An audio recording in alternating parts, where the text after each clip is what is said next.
Hey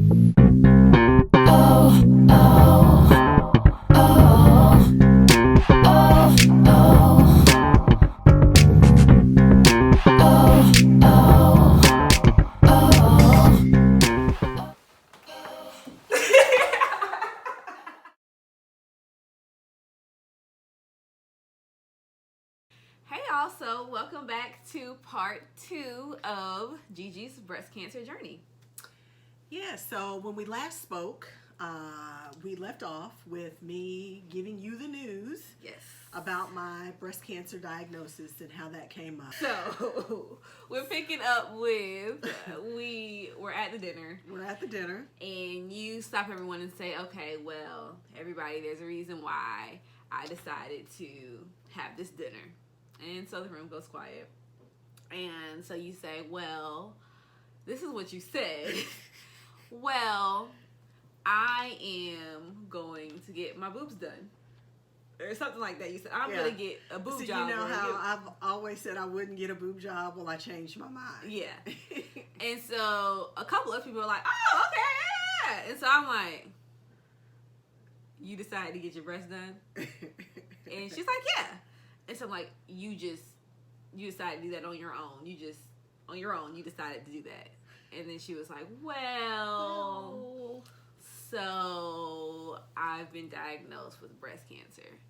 And at that point, everything came to a stop for me.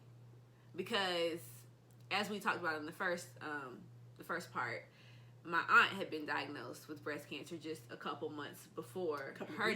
3 weeks before me. Well, I didn't know about your diagnosis, right. So it had just been a couple months before she had been diagnosed. So it was just like, what in the world? Which is why I asked the question, because I think Auntie Marianne said the same sort of thing, like, oh, I'm getting my boobs done or something. And then it was like, you're not just getting your boobs done, you're getting a mastectomy because you have breast cancer. So that's why I asked that question. So yeah, I think.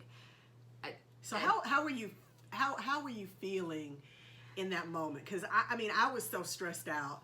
And what happened, which I don't know, in hindsight, when you look back, you'll remember all of this happening. But like Jackie and Daryl kept calling me to the bedroom or to the bathroom or something and saying, when are you going to tell her? Go ahead and tell her. Because I just kept stretching it out. Like we had dinner and then we had dessert and, Yeah. Yeah. I was in shock. I mean, I don't know. I just remember, like, you said that. And then it was just like, huh? What? No. Like, I heard you, but no. Because Auntie just that, like, there's no way both, like, two sisters don't get it that close together. So, I mean, this is not real. So, I think I was just shocked. And so, I was just shocked. And so, I was just there for a second. And then I noticed everybody's eyes were on me because, of course, Daryl already knew. Miss Jackie already knew. Come to find out, Jazz already knew. Right. So, everybody was just kind of like, how's the kid gonna react to this? Right. And so I think really maybe me and Sam, because my best friend Sam was there. Yeah. Were probably the only two that didn't know. And so yeah, and so it was the moment of shock, and then it was just like, oh no, in my mind, the same thing that your mind did when you first found out you were getting called back about the test and stuff. I'm just like immediately going to like, cancer is bad. Cancer, people die from cancer. And so then that's when I just broke down into tears, and I was just like trying to process what had just happened, because I totally was not expecting that. Yeah. And so I think, yeah, I was just kind of crying. And so at some point, everybody is like, it's going to be okay. And then I think that's when you started telling me, like, I've been to the doctor. They've told me it's stage 1 or... I think it was stage 0 still. Stage 0 at that point, okay. And so, it's okay. They have a good prognosis. I'm going to have my surgery and it's going to be fine. And so you were kind of trying to reassure me. But in my head, I'm still just like, there's no way. This is not happening. Right. And so I think everyone left that night eventually. And so it was just kind of me and you there. And, you were just like, we can talk about it. I know you need time to process it or whatever. And so I'm just like, still like, like I was just still in shock. And I think my biggest fear was that you were going to be mad at me to the degree like... Yeah, because you told me at that point that you had known since May. Right. Which was shocking. I think you asked me that. You asked me like, well, when did you find out? Or whatever. And I was just like, well, I had a mammogram in May, and kind of told you what had transpired, but I was just fearful of, this is ruining our relationship. Like, she's never going to trust me again. Yeah. We're never going to be close again. Which is not at all what went through my mind. I mean, I was upset that I didn't that know. you weren't there for the appointments. Because I would have wanted to be there, and I could have been there. Because, again, I could have been doing my bar stuff from Columbia the whole time anyway. So I think I was upset. I mean, disappointed that I wasn't a part of it. And I feel like, I love my stepdad.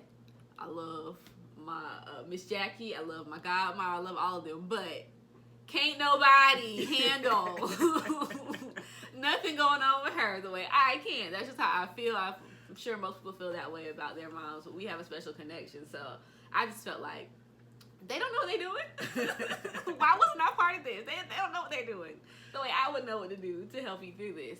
So I think I felt disappointed from that, but I never felt like anger or like I'm never going to trust her again or anything like that. I was just like, dang. Well, that was, that was my fear, but my emotions were all over the place, at that particular point because, I'm still trying to process this as well. And I'm trying to be strong for my sister because she's going through this same scenario and, trying to make sure that I'm strong for her. I didn't even tell her initially. It was a long time before I even told Marianne what had happened. Maybe Marianne was there that night too. No, she wasn't? Okay. It was a long time before I told her because, it was just like, oh my gosh, this is a lot to have to think about both of us going through this at the same time and all the unknowns that come along with, cancer. Yeah. Cancer diagnosis. So I think the next thing after that night, and you told me was, so then my brain, I'm going through the emotions or whatever, and I don't know how to handle it, right? Because then my next thing was like, well, now I have to be strong for you. But I just got this news. Like, this is, it's fresh for you, and it is literally your body and your life. But for me, it's like fresh. So I'm like, well, I don't want to impact however far she's come since May, because she's had, a month or more to kind of process this. But I'm just now processing it, but I'm right here in the house, so I'm like trying not to cry and break down in front of you, but I'm also trying not to leave you alone because I don't want you to cry and be by yourself. So I think that was the next immediate thing that I was just trying to like, okay, so kid, pull it together. Okay, just go to your room and cry real quick. Okay, clean your face. Okay, come back out here. Like trying to do that whole thing too. So, and I knew you were going through some stuff, and I was just trying to give you some space, and I was convicting myself, because I should have known. And I remember I don't remember if it was a discussion or if it was a text message, but I remember at some point you saying to me something along the lines of, I'm a strong person, you raised me to be that way, like why do you expect me to be? When we got to the next part. Okay. So the next hurdle was that now she, in my mind, this is the hurdle, I made it a hurdle, was that you had decided that you weren't going to have the surgery until after I passed the bar, because in your mind you thought that having the surgery in the middle of that would distract me. Now, of course, this is you trying to understand how things are going to process for me without me knowing. Now that I know, and now that we can have a conversation, I'm like, well, no, let me sit here and tell you. I want to get this handled. If there's cancer in your body, I want them to get it out. Now, for me to sit here and know that you have cancer sitting in your body for another month or 2 months or however long it was, another month and a half, is not going to help me at all, because now all I'm thinking about is what's happening. What's happening? Is anything changing? Is it growing? Is it moving? Right. Is it, so that was our next hurdle, was me trying to convince her that like, we're not going to wait until after the bar. Like, that's not helpful. And so I think that's when that came. I think a couple days later we had a conversation. Maybe it was like the next day. Yeah. I think very soon after I was like, now when is this surgery? Yeah. And I think Auntie Sharon was down the next day, and she had kind of pulled me to the side and told me too, like, I think I had asked her something about like, the surgery, like it seems like why is it taking so long? Like, let's do the surgery now. And she was like, well, your mom wants to wait until you're done. And I'm like, but what did the doctor say? And she's like, well, I've asked the same thing. And Georgette says that the doctor says it's okay. And so at that point I was like, yeah. And I think, were you at the oncologist appointment with me and Daryl when the decision was made to push it up? Yeah, this was way, but there's still a lot before that happened. Okay. Because so I find out that you're waiting. So I'm still trying to study for the bar. I think you were still going to work at that point, and so I knew I couldn't be at the house by myself trying to study for the bar because I mean this was literally on Saturday or Sunday when I found out, and it's back to studying for the bar on Sunday or Monday. So I'm like, there's no way I can sit in this house by myself all week and study for the bar and not just be like a pool of tears. So I started going. Which was my concern all along. Right. So I started going to my dad's house to study. I was like, I think I made sure it was okay with you. I think you called my dad and told him everything that was going on. I did. So I went to my dad's house because I was like, okay, I need to be around somebody so that I'm not just sitting in the house crying all day. And so I go to him, and so I'm talking to my dad. I'm like, yeah, you know, she's trying to wait and push the surgery off, and that's not helping me at all. I mean, none of this is about me or helping me, but since that's where her mind is at, she thinks she's doing this to help me. And I'm like, I don't know how to tell her that this ain't helping me. This is making it worse. And so my dad convinced me to like, well, you need to tell her how you feel. You just need to sit her down and you need to just tell her how you feel. And so, this is prior to that oncologist appointment. So I think that night, I had typed out a whole thing. I think I still have it on my computer. I had typed out this whole thing. He was like, you know, maybe you should just write down what you want to say. So I typed it all out. I'm like, okay, Daddy, what do you think about this? Does this sound bad? You know, I'm practicing it with him. And so I'm like, okay, tonight I'm just going to sit her down and tell her. And I think during that conversation, we also had a moment where we said, like, we're going through this together. Let's be honest about how we feel. And, you know, if you need to tell me something, you tell me something. You need to tell me how you feel and you need to break down, and that's fine. Right. And vice versa. And we're going to just, because we're both protective of each other. So we didn't want either one of us to be hiding away. Right. You know, whatever. Which we both knew that we were going to do that to some extent anyways. But we were both trying to break that down. So, so that night, I think is when I had the conversation. I was like, Ma, you need to have this surgery as soon as they can have the surgery. If they say you can have surgery tomorrow, then you need to have the surgery tomorrow. And you were like, Takia, I'm not changing my mind about the surgery. I've scheduled it. It's August whenever. That's it. And I was like, I'm not trying to argue with you because we shouldn't be arguing right now, but this is not, I'm like, and I think I remember having that conversation, like, I know you were trying to think of what would be best for me when I wasn't party to the situation, but now I'm party to the situation. So I can tell you how it's affecting me, and I'm telling you that as much as it's going to be difficult, you know, it's going to be a challenge for us to get through your recovery after surgery and all of that in the middle of this. I would rather know that they've gone in there and gotten, you know, those tumors, those spots out, than for me to, it's going to be much harder for me to focus on anything else when I know it's just sitting there inside of you. And you were still very much like, surgery's in August. I was pretty hell-bent on, like, not letting it, because I know you.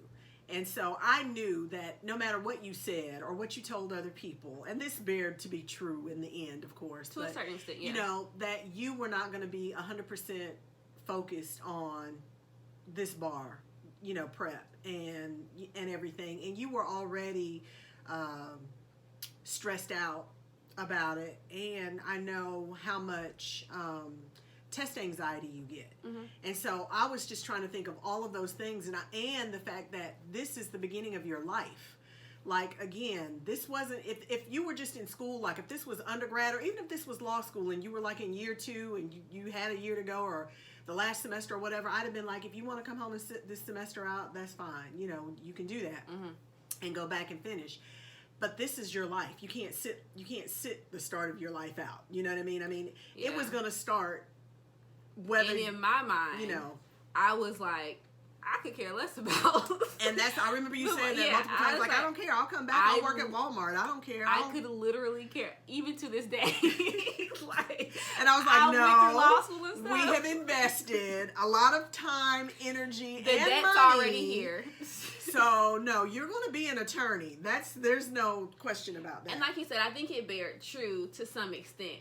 I think the point that I was trying to relay, which was very true, was that it's going to affect me regardless. Yeah. Whether you have the surgery today, tomorrow, next week, or next year, it's going to affect me because it's you. So, but what will have a what am I trying to say? The least effect. The least effect, right, would be if I knew that the cancer was not in you anymore. Yeah. And so I think that's where we were having a hard time, like, kind of coming to an understanding about how that was. And everybody else was the same way. I mean, everybody, Daryl, Jackie, Sharon, everybody was the same way. Everybody was like, gee, I think you need to go ahead and get this done. And I was just like, nope, not doing it until August.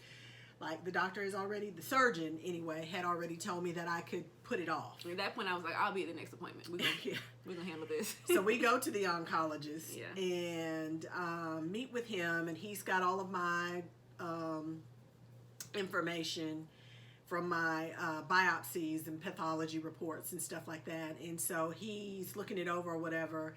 And so he asked me, he's telling me what the steps are. You're going to have 4 things. It's going to be surgery, it could be chemo, radiation, and hormonal therapy. Mm-hmm. And he said, okay, so we've got one we know out of the way because you got your surgery scheduled, correct? And I said, yes, sir. And he said, well, so when is it scheduled? And I said, August the 6th or whatever it was. And again, at this point, it's like maybe June the 25th. And he's like, August the 6th? And I was like, yes. And he was like, is there a reason that no one could do it before then or whatever? And I said, well, no, it's not that they couldn't do it before then. It's just that, my daughter's in law school or just graduated from law school and she's getting ready to take the bar. And I don't want it to impact, her ability to pass this bar exam because that's the start of her life. So I give him the whole story or whatever. And my husband is there. And so he says to the doctor, so doc, if it was your wife or your sister or your daughter or your mother or whatever, and they had this report, would you allow them to wait? What would your recommendation be or whatever? And the oncologist was like, oh, absolutely not. They would be having it done as soon as possible. And so then Zakia and Daryl looked at me and they were just like, well, there's your answer. Yeah. And so I remember we left that appointment and Miss Jackie had rode with us, I guess, over there. I think Daryl met us there. Miss Jackie rode with us. So we get back to the car. And so I think I brought it up like, okay, so we're moving the surgery up. That's the decision. Because I think the doctor was like, you can still call and we have a couple spots open before then or whatever. And so you were like, well, I just have to think about it. And so we got to the car and I was like, look, I'm not doing this no more. You were having this surgery. So I was like, so the decision has been made, right? We're doing this. And I think Miss Jackie too, I think she broke down and she was like, gee, I really am worried. I really just want you to do this now. Yeah. And I think that was a point where you, at least for the first time to me, were like, you were open about the fact that it was like, okay, this is my first time ever going into surgery. This is a major surgery and I'm scared. Yeah. Like on top of me not wanting to do it because I don't want it to impact you, I also am scared and just trying to hold this thing off for as long as possible. Yeah. Yeah, and that was the thing, it was like, it's a hard thing to explain, but it's like you want it out, you want it gone, but I'd never had surgery before, so I was scared to death of surgery. That's why I have this goiter, because they've wanted to remove it for years, and I'm like, why? I'm not letting you cut on me for no reason. I can swallow, I can speak. I'm good. I'll be okay. I've just never had surgery. I've just always been fearful of surgery, and not for any particular reason. It's not like I know anyone that's had like a bad negative outcome or something like that, but I've just been fearful of having surgery, and I've always been healthy. I mean, literally, I didn't take an aspirin. I didn't take any pill or anything, and so I've just always been blessed with good health. And I was scared, I was scared of, okay, if I have this surgery, then what's going to happen? Like, once I have one surgery, am I going to have multiple surgeries and all that kind of stuff? And so it was a lot.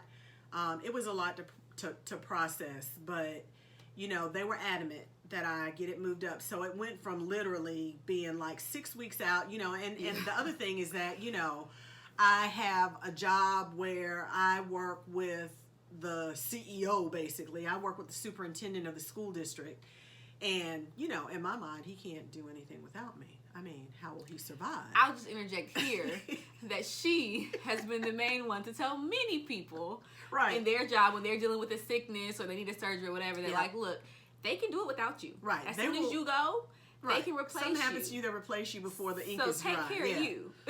I tell, I give good advice. I'm just not great at taking And my I own love to be advice. able to use her words against her. So that was my immediate thing. Was Always. like, oh, you think he can't do it without you? Oh. So yeah, I was like, I can't just leave my job in a lurch. I've never been gone, and at that point they were saying I would be, surgery and out of work for a minimum of 6 weeks. Minimum.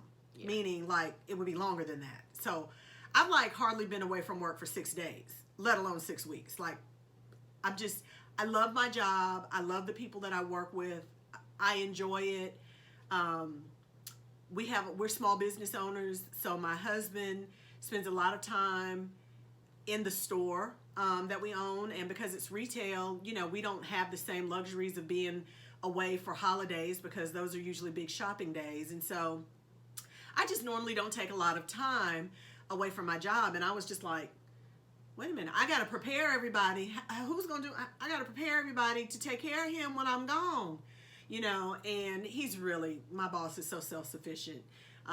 That was, again, in my mind, these are the things that you tell yourself, to make yourself feel valued. To try to and excuses, to again, hold off, put off, and delay this surgery. Mm-hmm. But it went from like being maybe 6 weeks out to being like 2 weeks or something. 2 weeks, like being like 8 days or something, because the next date because I had to coordinate both the plastic surgeon and the surgeon. Then I had to go to work and scramble and be like, well, I didn't have to scramble, but I had to put things in place quicker than I had planned to do so, and so that I could, prepare myself to go ahead and be out and be away potentially for 6 weeks. And I had no idea how I would recover because I've never had surgery. So I don't know how I do with anesthesia.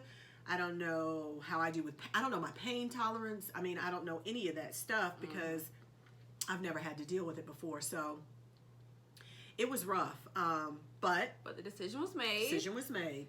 And so we pushed forward, and I think that was probably the most tense time, was those days leading up to the surgery. I mean, at least I think everybody was just kind of like on the edge, like, okay, oh crap, this is about to really happen. Except I will say the surgeon and the nurse navigator were relieved when they found out that I told you. So was I. Because the first thing was my sister. So my sister and I had the same surgeon and the same nurse navigator. So she had said their names. So when they called me and told me who my surgeon and nurse navigator was, I'm like, I know those names. I'm like, those are Mary Ann. So then I had to tell the nurse navigator, like, look, my sister doesn't know that I've been diagnosed, and she can't know, So anyway, I've got all these people. So when the decision was finally made, like, okay, we're going to move forward, I think they were a little bit, relieved about that. But there was still a litany of appointments. And again, I cannot stress, like, I am forever in debt to Sharon Cox Beverly and to Jackie Lee. Jackie Lee, I mean, oh my gosh, what can I say? She was there for me from day one. And she is someone she's much like me with her job. And her job is one that requires her to be there and be on site. And this is the first time since I've known her that she like literally put things aside on her job, rescheduled appointments, did things or whatever so that she could be there for me. Like, I am forever in their debt for them being there. And I wouldn't have made it through it without them to help me with my sanity until I was able to get, Zakia wrapped into this situation as well. My husband was there as well, but these two ladies, and I don't know, there's something about the female bond, just like we're talking about mother-daughter stuff, that's a little bit different. Men try to be macho and try to be whatever. I mean, Sharon cried, Jackie cried, we show and share our emotions, and they were there for me from the beginning, and I can never, ever, ever, ever repay the debt of gratitude to them. And I know that they know that I love them, but I'm saying it publicly for the world to hear. I love them dearly. There is nothing I wouldn't do for them, and they showed up and showed out and showed what true friendship is really about. So I'm grateful for that. So, but, yeah. I think to get to the rest of the story, I think we might have to do a part 3. Right. I think we probably have a little bit more that we can talk about. This is a big story. It's a big story, and it's a big, important story. Yeah. And I don't want to, if my story can inspire someone, then that's why I tell it. Initially, like I said, a lot of people didn't know. I didn't put it on social media and that kind of thing because I was still in the mode of feeling like a victim, and I didn't want people coming to me and constantly reminding me that I had cancer and feeling sorry for me, because I knew I was going to survive it. I'm a survivor. I'm a strong person. Like, I knew I was going to survive it, and I didn't want the constant reminders. I remember even at work, I had coworkers, when they found out, I had a couple of coworkers that I'm close to that I shared it with once it became, a couple of them are breast cancer survivors. And so I shared it with them because I knew they would understand what I'm going through and be able to provide a level of support. But, there were a few that would come by every day and they'd poke their head in my office and they'd be like, "How are you? Are you okay?" And I'd be like, "Yeah, I'm fine." And they'd be like, "Really? Are you really okay?" And then, of course, the floodgates would open and I'd be like, ah. So I had to tell them, like, look. I hope you didn't cry like that. Well, I didn't cry quite like that. But, I had to tell them, like, if I am at work, I'm okay. So it's fine to come by and speak to me and check on me or whatever, but I can't dwell on it. If I come to work, because this is a distraction for me right now, this is keeping my mind off of the fact that I have cancer and I have this major surgery coming up or whatever, because, again, I worked up until the day of my surgery, and or maybe a day or two before, but I worked through that whole time, and so this was a distraction for me. This was a way for me to keep my mind on other things and not sit and be focused totally on the cancer aspect of it. So I had to help people understand that, like, it's not helpful to remind me that I have cancer. Yeah. And so it is an important story. I've learned lots about myself. I've learned lots about dealing with crisis and things like that through this, and if I can inspire someone to take care of themselves and do something that's going to be positive with regard to their health, then that's what I want to do. So, as I said last time, stay on top of your breast health, breast self-exams, mammograms, advocate for your good health, and you can get through just about anything. See you in part 2.